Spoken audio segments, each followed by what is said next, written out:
यो पाली भोट कसलाई दिने होला त? यसपालि त घान्टीलाई दिने हो नि। होइन सूर्य चिन्हमा दिनुपर्छ। नमस्ते सबैलाई।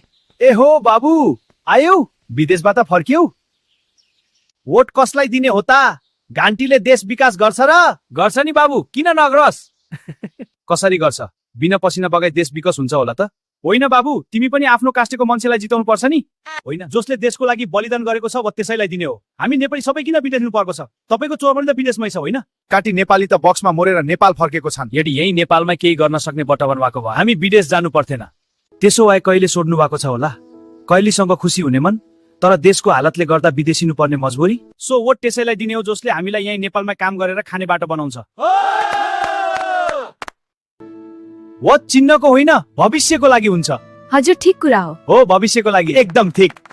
यो चिन्ता केही होइन, भविष्यको लागि हुन्छ।